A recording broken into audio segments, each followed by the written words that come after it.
Morning class कक्षा 12 विषय हिंदी के अंतर्गत पहलवान की ढोलक नाम का पाठ चल रहा है। इसके लेखक हैं बेटा फणीश्वर नाथ रेणु। इनका जन्म 1921 में बिहार के पूर्णिया जिले में हुआ था बेटा। इनकी जो उच्च शिक्षा हुई है वो विराटनगर नेपाल से हुई है। इन्होंने काशी विश्वविद्यालय से भी इन्होंने शिक्षा ग्रहण की। ठीक है बेटा। फिर इन्होंने जो है भारत छोड़ो आंदोलन में भी भाग लिया। इसके लिए उन्हें 3 वर्ष की सजा भी हुई। जयप्रकाश नारायण द्वारा चलाए गए संपूर्ण क्रांति में भी जो है इन्होंने हिस्सा लिया। फिर जो है उसके बाद ये अस्वस्थ भी रहने लगे और अंततः राजनीति से अलग हो गए और 11 अप्रैल 1977 को जो है इस दुनिया से जो है इन्होंने हमेशा हमेशा के लिए जो है ये विदा हो गए। इन्होंने जो है उपन्यास भी लिखे हैं बेटा, संस्मरण लिखे हैं, रिपोर्टाज लिखे हैं। इन्होंने जो है जैसे मैला आंचल, जुलूस, कितने चौराहे, कहानी में जो इन्होंने ठुमरी, आदिम रात्रि की महक, अगिनखोर, श्रावणी, दोपहर की धूप आदि कहानियां इन्होंने लिखी। इसमें जो है एक ये ऐसे पहलवान की कहानी है बेटा, ये पहलवान की ढोलक, जिसने जो है ढोलक को अपना गुरु माना और उससे प्रेरणा प्राप्त करके जो है एक बड़े पहलवान को हरा दिया। ठीक, इस कहानी की शुरुआत होती है कि लुट्टन जो है एक छोटा बच्चा है, 9 साल में जो उसके माता पिता की मृत्यु हो जाती है, असहाय हो जाता है। उस दौरान बाल विवाह होने के कारण उसका विवाह बचपन में ही कर दिया गया था। तो इस कारण जो है वो उसकी सास ने उसका लालन पालन किया। उसकी सास भी बेटा विधवा थी, तो लोग उसको जो है तरह तरह के ताने तंज कसा करते थे। इस बात से जो है लुट्टन बहुत ही ज़्यादा गुस्सा होता था और गांव वालों से बदला लेने के लिए जो है वो खूब वर्जिश करता, अपना शरीर मजबूत बनाता, दूध पीता, दिन भर जो है अपने पशुओं की देखभाल करता। ठीक, एक बार लुट्टन सिंह पहलवान ने जो है दंगल में शेर के बच्चे चांद सिंह को जो है चुनौती दी, क्योंकि वो जो चांद सिंह था वो अपने जमाने का नामी पहलवान था, बड़े बड़े पहलवानों को वो चित्त कर दिया था। लेकिन उसने जो है बड़ी हिम्मत के साथ जो है उसको भी जो है बोल दिया कि हाँ मैं चुनौती देता हूँ कि मैं लड़ूंगा, जिसके साथ जो है कोई भी लड़ने से घबराता था। उस समय राजा थे, राजा ने उसको समझाया कि बेटा मत जा, क्या है, लेकिन वो फिर भी जो है अनुमति मांगता रहा।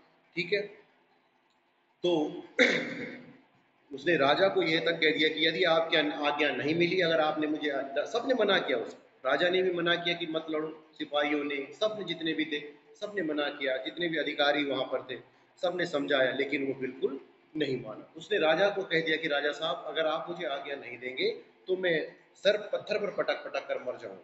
अंततः जो है राजा उसे लड़ने की आज्ञा देते हैं। फिर जो है वहाँ पे ढोल नगाड़े बजने लगते हैं। तो फिर सब लोग चांद सिंह की तरफ हो जाते हैं, क्योंकि चांद सिंह बड़ा पहलवान है, उसने सबको हरा रखा है।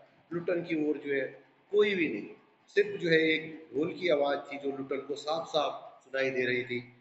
जब लुट्टन को ढोल की आवाज़ सुनाई दे रही थी, ढोल कह रहा था दाव काटो, बाहर निकलो, चिटधा चढ़धा, जो भी था इसमें ढोल का।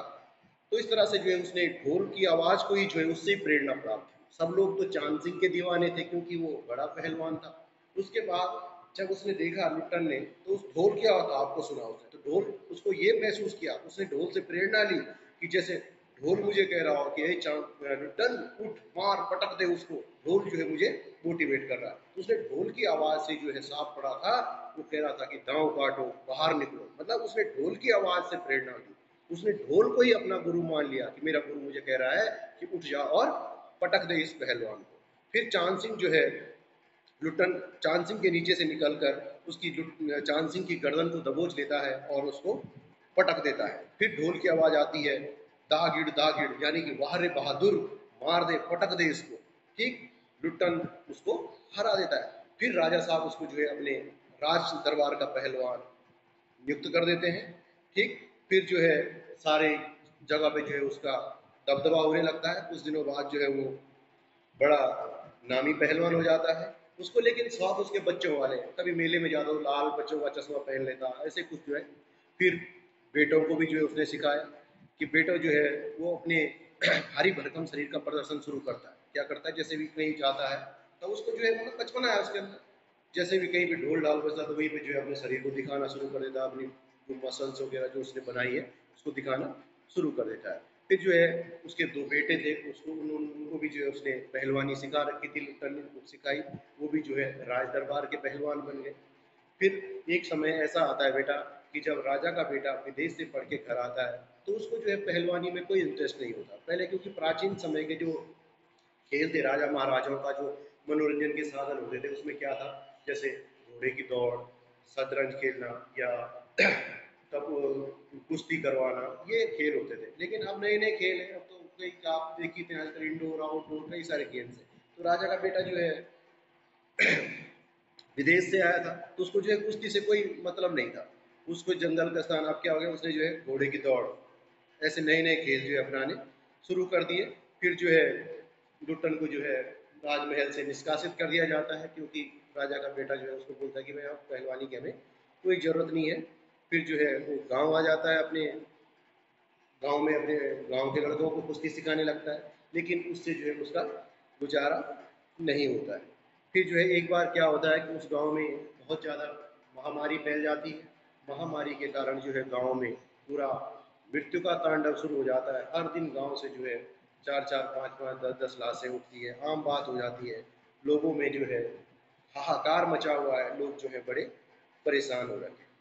फिर क्या होता है कि रात को जब पहलवान, जब लोग रात को जो है करा रहे होते हैं, दर्द से कराते हैं, क्योंकि सुबह के समय तो एक दूसरे को वो थोड़ा सा हिम्मत देने के लिए लोग अपने घरों से बाहर जैसे तैसे निकल आते, बड़े कमज़ोर हो गए सब लोग। ठीक है बेटा, तो इस तरह से जो है पहलवान रात को ढोलक बजाता, उस ढोलक की आवाज़ जब गांव के लोगों के कानों में पड़ती तो उससे उनके अंदर जो है एक नया जोश उत्पन्न होता, बीमारियों से लड़ने की जो उनके शरीर की ताकत थी वो थोड़ी सी बढ़ जाती थी। ठीक जैसे ही वो ढोल बजता था तो सब बूढ़े बच्चों के सामने जो है दंगल का दृश्य उपस्थित हो जाता, और वो जो है उनके अंदर थोड़ी सी जो है हिम्मत बढ़ जाती थी। ठीक, फिर कुछ दिनों बाद जो है पहलवान के दोनों बेटों की मृत्यु हो जाती है, लेकिन वो जो है फिर भी ढोल बजाना नहीं छोड़ता। फिर वो जो है एक दिन लोग जब देखते हैं कि आज ढोल नहीं बज रहा है तो लोग देखते हैं कि लुट्टन जो है उसकी भी मृत्यु हो जाती है। तो उस दिन जो है पहलवान ने मतलब कहने का मतलब है कि जब अंतिम दिन उसके रहे, उसके बेटों की भी मृत्यु हो गई, लेकिन उसने जो है छोड़ा नहीं, गांव वालों को ढोलक बजाता रहा, गांव वालों को जो है ये विश्वास दिला रहा था कि कोई बात नहीं, आप लोग कर सकते हैं, हम लोग झेल सकते हैं, हम लोग जो है इस बीमारी का मुकाबला कर सकते हैं। तो मतलब वो बजाता रहता था ढोल। लेकिन जब एक दिन देखा तो वो भी वहाँ पे जो है मरा हुआ वो मिलता है। इस तरह से एक नामी पहलवान का जो है जीवन समाप्त हो जाता है। एक दिन रात को फिर पहलवान की ढोलक आवाज़ पहलवान की ढोलक की आवाज़ रोज की तरह सुनाई पड़ी, लोगों की हिम्मत बढ़ गई। फिर जो है माताओं ने कहा पहलवान के दोनों बेटे मर गए, पर पहलवान की हिम्मत तो देखो, डेढ़ हाथ का कलेजा है। यानी कि दो बेटों के मरने के बाद जब उसके दो बेटे मर गए, उस रात भी पहलवान ने जो है ढोलक बजाई। तब लोगों के मन में जो है और थोड़ा सा जो हिम्मत बढ़ी कि यार इसके तो दो जवान बेटे चले गए, फिर भी जो है इसने हिम्मत नहीं आ रही, इसके मन के अंदर भी जो इसका भी दिल जो है बहुत बड़ा है। फिर जो है अंत में जो है वो पहलवान की 4-5 दिनों बाद जो है एक दिन ढोलक की आवाज़ नहीं सुनाई देती है। पहलवान के कुछ शिष्य थे, भले ही वो भी बीमार हो रखे थे, लेकिन वो सुबह जाकर देखते हैं तो पहलवान की लाश चित पड़ी है। ठीक, तो इसलिए जो है लुट्टन कभी भी चित नहीं हुआ था। तो उसने ये कहा था कि बेटा मैं अपने जीवन में कभी चित नहीं हुआ हूँ, इसलिए मुझे जो है पेट के बल लिटा दिया जाए और ढोल बजाए। मतलब कभी चित, मतलब कुश्ती में जब चित हो जाते हैं तो हार जाते हैं, तो वो कभी हारा नहीं। तो आज वो मौत से हारा है तो उसने ये कह रखा था अपने गुरु की इच्छा अनुसार, अपने चेलों को उसने कह रखा था कि बेटा जिस दिन मैं मरूंगा तो मुझे पीठ के बल मत लिटाना, मुझे मुंह के बल लिटाना, क्योंकि मैं कभी जीवन में चित नहीं हुआ। तो इस तरह से जो है ये पूरे एक अच्छे खासे जो पहलवान था उसकी मृत्यु हो जाती है। इसी तरह से जो है बेटा आज ये पार्ट का साथ। ठीक है।